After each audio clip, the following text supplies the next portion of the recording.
Hello बच्चों, कैसे हैं आप सब। आज हम पढ़ने जा रहे हैं सोशल एंड पॉलिटिकल लाइफ का चैप्टर 6 अर्बन एडमिनिस्ट्रेशन। अर्बन का मतलब होता है बच्चों शहर सिटीज़, और एडमिनिस्ट्रेशन का मतलब होता है चीज़ों को सही तरीके से मैनेज करना, उनको सेव करना और उनको डिसिप्लिन में लेकर के आना।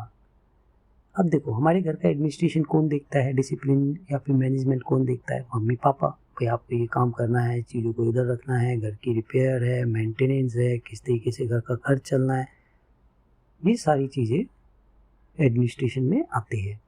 अब हम स्कूल में जाते हैं, स्कूल में क्या है कि हमें पहले इस पीरियड में बैठना है, फिर हमारा ये पीरियड लगेगा, हमें लाइन में रहना है, हमें क्यू में रहना है, अब हमारा रिसेस है, अब हमें लंच करना है, लंच टाइम है, फ्रूट ब्रेक है। तो ये सब एडमिनिस्ट्रेशन में आता है। लेकिन जब हम अर्बन एडमिनिस्ट्रेशन की बात करते हैं तो ये काम जो है म्युनिसिपल कॉरपोरेशन देखती है सिटीज़ के अंदर। ठीक है, एडमिनिस्ट्रेशन का मतलब आप समझ गए हैं। ठीक है, चलिए शुरू करते हैं। एक संडे को क्या होता है कि माला और उसके फ्रेंड जैसे शंकर, जहांगीर, रिहाना खेल रहे होते हैं। तो एक इंसिडेंट क्या होता है कि शंकर के दिमाग में आता है कि यार मैं एक शॉर्ट बॉल डालता हूँ रिहाना को, और जब ये हिट करेगी तो ये कैच आउट हो जाएगी। लेकिन होता उसके उलट ही है। रिहाना एक बहुत तेज का एक हिट करती है बॉल को, और बॉल जा करके पूरे जो वहाँ की जो स्ट्रीट लाइट होती है उसको शैटर्ड कर देती है, उसको छिन्न भिन्न, उसको तोड़ फोड़ देती है। अब क्या होता है, बच्चे डर जाते हैं कि यार अब तो ये तो हमारे सर पे खर्चा बढ़ गया, क्योंकि प्रीवियस एक इंसिडेंट होता है उनके साथ। वो क्या होता है कि जो निर्मला मौसी होती हैं, ये दिख रहा है आप, निर्मला मौसी खड़ी हुई, उनके पीछे एक खिड़की टूटी हुई उनके घर की। पहले भी क्या होता है, जब वो खेल रहे होते हैं तो निर्मला मौसी की खिड़की टूट जाती है। अब वो कहते हैं पैसे निकालो, तुमने मेरा नुकसान कर दिया, तुम्हारी इस क्रिकेट के बॉल ने तो मेरे को परेशान कर रखा है, चलो निकालो पैसे। तो क्या होता है कि उनको पैसे भरने पड़ते हैं। तो ये जो डर था कि अब जो स्ट्रीट लाइट टूटी तो अब उन्होंने सोचा कि भाई अब तो हमारे जेब से पैसे खर्च हो जाएंगे। तो ये जो इनका जो प्रीवियस इंसिडेंट था, अब वो बच्चे घबरा गए। अब रिहाना की जो मदर है वो उनकी एंजाइटी को समझती है, घबराहट को समझती है, उनको एक सॉल्यूशन भी सुझाती हैं, एक पॉसिबल सॉल्यूशन भी देती हैं। वो क्या कहती हैं कि भाई ये जो स्ट्रीट लाइट टूटी है इसके लिए आपको पैसे नहीं देने हैं, ये जो काम है ये म्युनिसिपल कॉरपोरेशन का काम है, इसका जो रख रखाव है, इसकी जो मेंटेनेंस है वो म्युनिसिपल कॉरपोरेशन करती है। To ease their concerns and provide accurate information, she suggested they consult Yasmin Kala, who had just retired from her position at the municipal corporation. अब वो बच्चों की और जो उत्सुकता होती है जानने की कि नहीं भी हमें सच में हमें पैसे नहीं देने पड़ेंगे, तो वो कहते हैं कि आप एक काम करो, आप यस्मीन खाला से जाकर के मिलिए जो कि म्युनिसिपल कॉरपोरेशन से जस्ट रिटायर हुई हैं। ठीक है, अब उनको ज़्यादा इन्फॉर्मेशन है। अब वो बच्चे सब क्या करते हैं कि यस्मीन खाला के घर पहुंच जाते हैं। देखिए यस्मीन खाला यहाँ पे खड़ी हुई हैं, सब बच्चे उनसे इंटरेक्ट कर रहे हैं। उन्होंने इतना सारा इंसिडेंट उनको बताया कि किस तरीके से स्ट्रीट लाइट टूट गई है। Yasmin Khala, amused by their curiosity, embraced the chance to share her insights with the inquisitive young minds। और जो छोटे छोटे बच्चे हैं वो क्या करते हैं कि वो जो नॉलेज गेन करके आई हैं एमसीडी के डिपार्टमेंट से, वो उनके साथ शेयर करती है और वो उनको बताती है। She began to unravel the workings of the municipal corporation and its vital role in city management। और वो उनको बताती है कि म्यूनिसिपल कॉरपोरेशन किस तरीके से काम करती है, उसका क्या रोल होता है सिटी को मैनेज करने में। यस्मीन खाला illuminated the scope of the municipal corporation responsibility। अब जो म्यूनिसिपल कॉरपोरेशन है उन्हें पता है कि वो किस तरीके से म्यूनिसिपल कॉरपोरेशन काम करती है, तो वो उनको हाईलाइट करते हैं, उनको बताते हैं कि किस तरीके से म्यूनिसिपल कॉरपोरेशन मल्टीफेसेटेड काम करती है, बहुत सारे काम, अलग अलग तरीके के काम करती है। This organisation, she explained, undertakes a wide array of task ranging from maintaining street lights and managing garbage collection to overseeing water supply, cleanliness initiatives, disease prevention efforts, educational institutions, healthcare facilities and public gardens। अब आपने देखा बच्चों कि उन्होंने बताया कि क्या क्या काम करती है, चाहे वो गार्बेज कलेक्शन हो, चाहे वो साफ़ सफाई का काम हो, डिजीज़ प्रिवेंशन हो, जैसे कि आपने कोरोना के टाइम पे देखा सब कि वो किस तरीके से प्रिवेंशन कर रहे थे कोरोना का। साफ़ सफाई का काम बहुत तेज़ी से होने लगा था। एजुकेशनल इंस्टीट्यूशन एमसीडी के आपको स्कूल भी मिल जाएंगे, हेल्थ केयर फैसिलिटीज़ हर एरिया के अंदर एमसीडी की एक डिस्पेंसरी होती है जहाँ से लोगों को फ्री में दवाइयाँ दी जाती हैं। वहाँ डॉक्टर्स बैठते हैं और फ्री में लोगों को चेक करते हैं। वहाँ पे आपको कोई फीस नहीं देनी होती।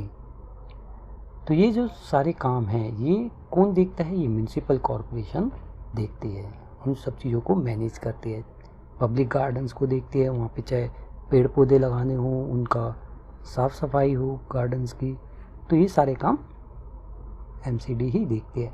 अब जो देखो हर स्टेट की अपनी अपनी एक एमसीडी होती है, हर सिटीज़ में होती है। चाहे मुंबई में होगी तो म्यूनसिपल कॉरपोरेशन ऑफ मुंबई कहेंगे, दिल्ली में है तो Mumbai municipal corporation of Delhi हो गई। ठीक है, आप समझ रहे हैं? ओके, अब यहाँ पे आता है रोल ऑफ वार्ड काउंसलर। अगर देखो हम डायरेक्टली तो एमसीडी से काम करवा नहीं सकते। अगर हमें कोई काम या कोई डिसीजंस मेकिंग करना है तो हमारे बेसिस पे, हमारे बिहाफ पे जिन लोगों को हम काउंसलर चुनते हैं, अपने रिप्रेजेंटेटिव्स को, अपने लीडर्स को, तो वो हमारे बिहाफ पे हमारी नीड्स को रिप्रेजेंट करता है कि हमें यहाँ पे पार्क चाहिए, हमें यहाँ पे एमसीडी की एक डिस्पेंसरी चाहिए या कोई स्कूल चाहिए। तो वो उनको वहाँ पे उस नीड को देख करके वहाँ पे उन सब चीज़ों की फैसिलिटी को प्रोवाइड कराने के लिए इनिशिएटिव्स लेते हैं। ठीक है, आप समझ रहे हो role of ward councillor. These elected representatives, as the children soaked in the new information, their curiosity sparked inquiries about decisions making processes. कि भाई ये डिसीजंस लेता कौन है, कि यहाँ पे सफाई होगी, यहाँ पे एमसीडी का डिस्पेंसरी खुलेगी, यहाँ पे ये होगा, यहाँ पे ये होगा, यहाँ पे स्ट्रीट लाइट लगेगी, डिसीजंस लेता कौन है? तो Yasmin Khala proceeded to elucidate the significance of ward councillor in this matters. तो उन्होंने बताया कि ये जो सारे मैटर्स हैं, इनके जो डिसीजंस हैं वो वार्ड के काउंसलर लेते हैं। These elected representatives play a pivotal role in making choices that impact the city, including decisions about the placement of parks, hospitals and other essential facilities. अच्छा, ये जो काउंसलर है ये हमारे बिहाफ पे ही काम करते हैं। हम इनको चुनते हैं, हम इनको इलेक्ट करते हैं ताकि वो ये डिसीजंस ले सकें। ये एक अलग से प्रोविज़न होता है कि सारे लोग जा कर के ये सब चीज़ें नहीं बोल सकते। ठीक है, तो हमारे बिहाफ पे ये सारे डिसीजंस कौन लेता है? वार्ड काउंसलर लेता है। ठीक है, अब हम बात करेंगे कि एमसीडी के अंदर हर डिपार्टमेंट स्पेशलाइज कैटेगरी से अटैच होता है और वो अपने स्पेशलाइज एरिया को मैनेज करता है, जैसे कि water supply, garbage collection, road maintenance, cultivation and maintenance of public gardens. ठीक है, कि गार्बेज कलेक्शन करना, एरिया से जो भी रिस्पॉन्सिबल डिपार्टमेंट है, जैसे क्लीनिंग डिपार्टमेंट उसके लिए रिस्पॉन्सिबल होता है तो वो वहाँ से गार्बेज कलेक्शन करेगा। रोड मेंटेनेंस, वहाँ पे जो भी डिपार्टमेंट उससे रोड से रिलेटेड है वो रोड की मेंटेनेंस करेगा। कल्टीवेशन और ऐसे ही पब्लिक गार्डन्स की मेंटेनेंस की जाती है स्पेसिफिक डिपार्टमेंट द्वारा। जैसे कि यस्मीन खाला खुद ही काम कर रही थी एक स्पेसिफिक डिपार्टमेंट में जो कि अकाउंट सेक्शन था, तो जो भी म्यूनसिपल कॉरपोरेशन से रिलेटेड जो अकाउंट्स का काम था वो देखती थी। ठीक है, तो हर डिपार्टमेंट एक स्पेसिफिक काम को करता है। Garbage collection and disposal. Curiosity led जाएंगी to inquire about the fate of the collected garbage. अब बच्चों की ये जिज्ञासा होती है, क्यूरियोसिटी होती है कि भाई इस गार्बेज जो कलेक्ट होता है उसको कैसे डिस्पोजेबल करते हैं। तो Yasmin Khala shared an intriguing aspect of the corporation duties, the collection and responsible disposal of garbage, कि ये भी एक रिस्पॉन्सिबल ड्यूटी, अगर गार्बेज को आप खुला छोड़ देंगे तो उससे लोगों की हेल्थ पे इफेक्ट पड़ सकता है, कई तरीके की बीमारियां पैदा हो सकती हैं। तो इसलिए गार्बेज का सही तरीके से डिस्पोजल करना बहुत ज़रूरी है। She recounted how street was plagued by untidy and unsanitary heaps of trash. वो रिमेंबर करते हैं कि कई बार जब एक बहुत ज़्यादा कूड़ा इकट्ठा हो गया था तो उसकी वजह से एक बीमारी फैल गई थी जिसे हम प्लेग बोलते हैं।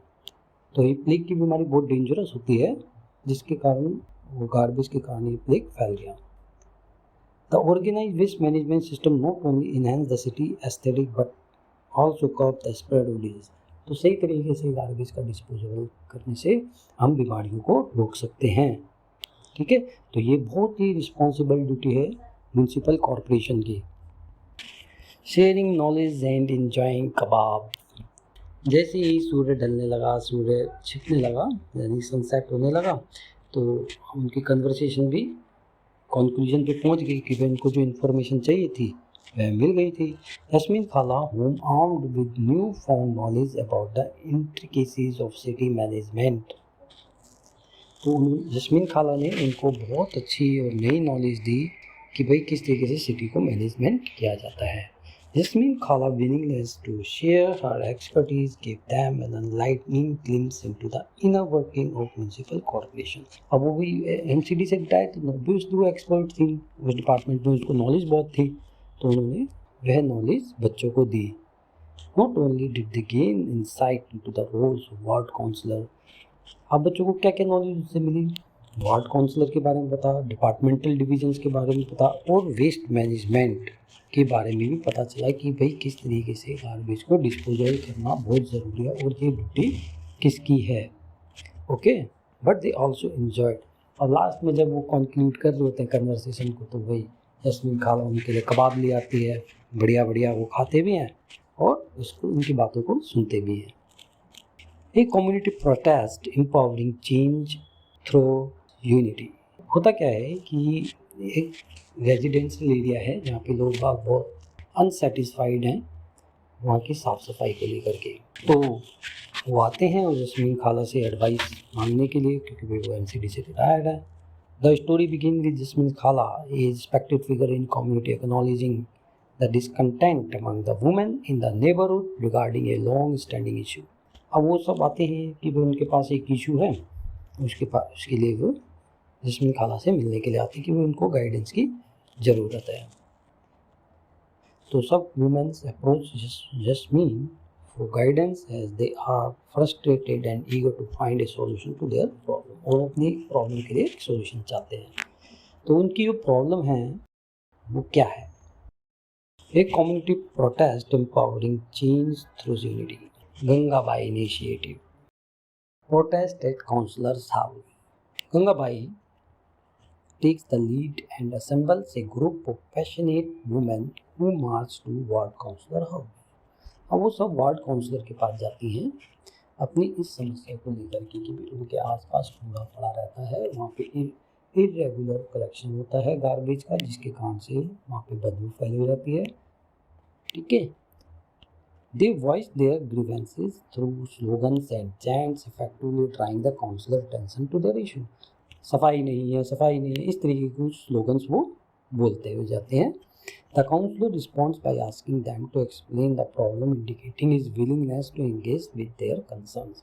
अब वो उनसे मिलता है और उनकी बातों को सुनता है। Preparing for action, the councillor suggest a practical approach to address the issue. वो एक प्रैक्टिकल सॉल्यूशन बताता है। He advises Gangabai to collect signature from all adults. He advises Gangabai to collect signatures from all adults in the locality to create a petition highlighting the garbage collection problem. कहता है कि भाई सब ladies के पहले आप एक एप्लीकेशन बना लो, उसके आपके साइन ले लो, ठीक है, कि भाई हाँ यहाँ पे साफ सफाई नहीं होती है, रेगुलर कलेक्शन होता है गार्बेज का। इस तरीके की एप्लीकेशन पे वो सबके सिग्नेचर लेने के लिए सलाह देता है। Additionally recommends bringing the local sanitation engineer along for the meeting with the commissioner to emphasise the urgency of the situation. और वह कमिश्नर से मिलने की भी गंगाबाई को सलाह देता है कि भाई हम इंजीनियर को साथ लेकर के जाएंगे और कमिश्नर से मिलेंगे। कमिश्नर कौन होता है? MCD का हेड ऑफिसर होता है। ठीक है, A community protest, demand for equity. Gangabai displaying her wisdom and resolve confronts the commissioner. अब जो गंगाबाई है वो अपनी बुद्धिमत्ता को दिखाते हुए कमिश्नर के पास जाती हैं, उनसे मिलती हैं। और वो उनको अपना जो सिचुएशन है बताती हैं कि भाई किस तरीके से उनकी सिटी के अंदर, उनकी लोकेलिटी के अंदर इरेगुलर गार्बेज का कलेक्शन किया जा रहा है, और जो पड़ोस का जो एरिया है, जो डेवलप्ड एरिया है, वहाँ पर रेगुलर तरीके से कूड़े को और गार्बेज को उठाया जा रहा है। तो इस डिस्पैरिटी के बारे में वो कहती हैं कि हमें भी यूनिटी चाहिए, हमारे एरिया में सफाई क्यों नहीं हो रही है। तो एक टाइम के लिए वो कमिश्नर को स्पीचलेस कर देती हैं, उनको मतलब कि उनके पास, कमिश्नर के पास शब्द नहीं होते कि वो क्या बोले। Resolution and commitment pressurised by the community determination, the commissioner pledges to address the garbage collection issue prompt. वो उनसे वादा करता है, कमिश्नर वादा करता है कि भाई आगे से उनके एरिया से गार्बेज का कलेक्शन सही तरीके से और तुरंत होगा। Gangabai warns that a larger protest will ensure if their demands are not met within 2 days. अगर 2 दिन के अंदर उनकी डिमांड पूरी नहीं हुई तो वह इससे बड़ा प्रोटेस्ट करेंगी। Positive outcome, while the streets are not immediately cleaned, the community persistent and activity eventually led to a more regular sanitation service in the locality. अब देखो, जब वो सर्विस नहीं प्रोवाइड हो रही थी तो उन्होंने प्रोटेस्ट किया, ठीक है। The story showcases the power of grass root efforts and community mobilisation in holding authorities accountable, कि अगर आपको कोई सुविधा नहीं मिल रही है तो आप ग्रास रूट अपने लेवल पे उसके प्रति एक्शन लीजिए, जिससे आपको उसका पॉजिटिव आउटकम मिलेगा। अथॉरिटीज़ को आप प्रेशराइज कर सकते हैं कि वह आपकी डिमांड को पूरा करे। ओके, तो हमने देखा जो इस चैप्टर में कि किस तरीके से अर्बन एडमिनिस्ट्रेशन के लिए कौन कौन से डिपार्टमेंट रिस्पॉन्सिबल होते हैं। आपके काम को नहीं किया जा रहा है, यू हैव द राइट कि आप उसके प्रति, उसके अगेंस्ट आप प्रोटेस्ट करें और अपनी आवाज़ को बड़े अधिकारी तक, बड़े ऑफिसर्स तक और अथॉरिटी को प्रेशराइज करें एक यूनिटी के थ्रू, ठीक है। इसलिए सोशल यूनिटी भी बहुत ज़रूरी है। ओके, आई थिंक बच्चों आप लोगों ने इस चैप्टर में बहुत कुछ सीखा होगा। अगर फिर भी आपका कोई डाउट रह गया है, अगर आप कोई डाउट है इस चैप्टर में, आप मेरे को कमेंट बॉक्स में ज़रूर लिख करके भेजें।